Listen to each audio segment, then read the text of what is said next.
Julie Newmar is a name you'll recognize right away. You might remember her as the unforgettable Catwoman from the classic Batman TV series, but her talents extend far beyond the iconic role. In today's video, we will take a closer look at Julie Newmar's remarkable life and uncover 9 things you didn't know about her. Stay tuned because number 5 and number 1 will shock you. Starting at number 9, did you know that her real name isn't actually Julie Newmar? Julie, born Julia Chalene Newmeyer in Los Angeles, was one of 3 children in the Newmeyer family, with her parents named Dawn and Helen. In the early stages of her career, she went by the name Julie Newmar. This name was used in her credits, even in her early notable works like the 1954 film 7 Brides for 7 Brothers, which was her first major role. One interesting consequence of her involvement in the movie was the realization that people frequently mispronounce her birth name, Newmeyer, as Newmar. This prompted Julie to make the significant decision to change her name officially. Julie Newmar's early career also suffered from strict norms of television and film in the past, particularly regarding the portrayal of body parts. At number 8, we have Julie Newmar's belly button. Back in 1953, before the iconic Goldfinger film made its dazzling entrance and Julie Newmar was still known as Newmeyer, she found herself cast in the movie Serpent of the Nile. In a scene that would be considered quite daring for the standards of the era, Julie was adorned in little more than Scotch tape and gold paint. Her role in this film required her to perform a slinky, graceful dance before Raymond Burr, who portrayed the character Mark Anthony. However, the production faced an unexpected challenge when Julie's belly button broke loose. In those days, the portrayal of belly buttons on television and in movies was deemed scandalous and strictly prohibited. This presented a dilemma for the filmmakers, as they had to maintain the strict censorship standards of the time. They later had the ingenious idea to use Scotch tape. The production team swiftly used this handy adhesive to ensure that Julie's belly button remained discreetly covered during her performance. A true testament to the lengths filmmakers had to go to adhere to the conservative guidelines of the era. The next one wasn't so easy to fix at number 7 after some memorable appearances on Route 66 and The Twilight Zone. Newmar scored a regular role as a gorgeous robot in the sitcom My Living Doll. The series ran for 1 season from 1964 to 1965. 3 decades later, the devastating Northridge earthquake struck, resulting in the loss of the original master tapes of My Living Doll. These master tapes contained the recordings of the show's episodes.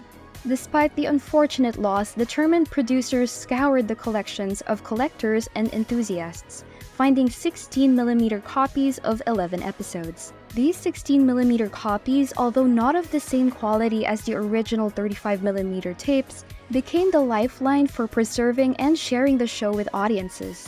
At number 6, we have a moment of unexpected adversity in Julie Newmar's career. Julie Newmar was all set for a Broadway performance, but things took a surprising turn when director Julie Bavasso made the difficult decision to dismiss Newmar from the production, a move that left everyone in the theater world surprised. In an unexpected twist, Julie Newmar was fired and replaced by her understudy, Mary Woronov, just before the show's opening. The reasons behind this change in casting remain shrouded in mystery, but it was undoubtedly a significant and challenging moment for Newmar. Speaking of replacements, at number 5, the curious situation surrounding Julie Newmar's departure from the iconic TV series Batman. Before her departure, Julie Newmar had become synonymous with the character Catwoman in the show, but she left the role during its 3rd and final season. The official reason cited at the time was a scheduling conflict. Newmar was committed to playing an Apache woman in the Western film McKenna's Gold, which was said to be the primary reason for her departure from the show. This conflicting film role was the driving force behind her decision to step away from the Catwoman character.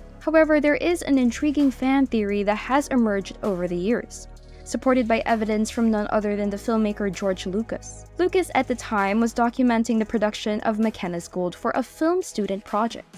During these observations, he noted that Burgs Meredith, who played the Penguin in Batman, managed to juggle roles in both McKenna's Gold and the TV series. This observation led to the speculation that Julie Newmar might have had the opportunity to return as Catwoman despite her commitments to the film, if she wanted to but chose not to. Regardless of the circumstances, Julie's portrayal of Catwoman remains iconic in the world of television.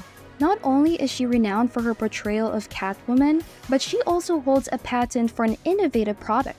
At number 4, Julie Newmar's creative and entrepreneurial spirit transcended the entertainment world and extended into the business world. During the 1970s, she embarked on a successful venture by launching her line of pantyhose. These unique hosiery items were not just ordinary, they were designed to provide what she called cheeky derriere relief, and were marketed under the name Newmar. In addition to that, Julie held a patent for a unique brasserie. This brasserie was described as nearly invisible and drew inspiration from the iconic style of Marilyn Monroe. It aimed to provide women with enhanced comfort and support. In number 3, in the 1990s, Julie appeared in George Michael's music video for the song Too Funky. In the video, Julie Newmar struts and crawls along the catwalk, exuding charisma and confidence alongside supermodels of the era, including Linda Evangelista and Tyra Banks. The video, released in 1992, was a captivating display of high fashion and style, perfectly encapsulating the spirit of the moment. The video was created to raise money for AIDS research during a time when the AIDS epidemic was a significant global concern.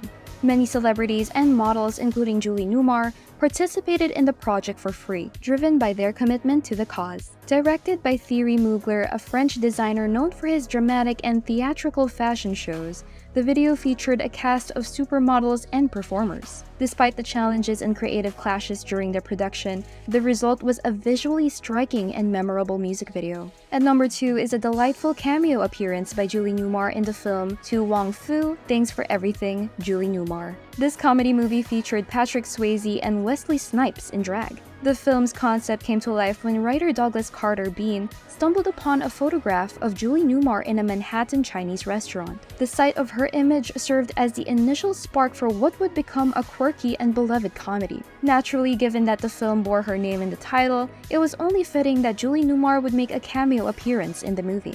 Her brief appearance in To Wong Foo added charm and nostalgia to the film. Finally, at number 1 is a long-standing feud that unfolded between Julie Newmar and her next-door neighbor, Jim Belushi in Brentwood, California. The craziest part is the source of the dispute, a fence that separated their properties.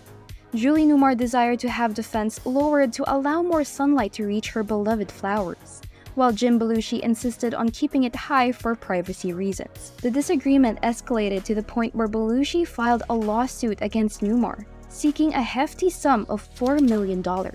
For years, tension simmered between the two neighbors. However, a surprising turn in their relationship came when Julie Newmar made a guest appearance on Jim Belushi's sitcom, According to Jim. The episode in question, titled The Grumpy Guy, humorously revisited the theme of a neighborly disagreement, but this time it revolved around a dog. This self-aware and light-hearted approach allowed Julie Newmar and Jim Belushi to playfully acknowledge their real-life feud on television, and creatively bridge the gap between reality and fiction while injecting some humor into a long-standing dispute. While their on-screen collaboration may not have entirely resolved their neighborly disagreements, it did provide a memorable and entertaining moment in the world of television.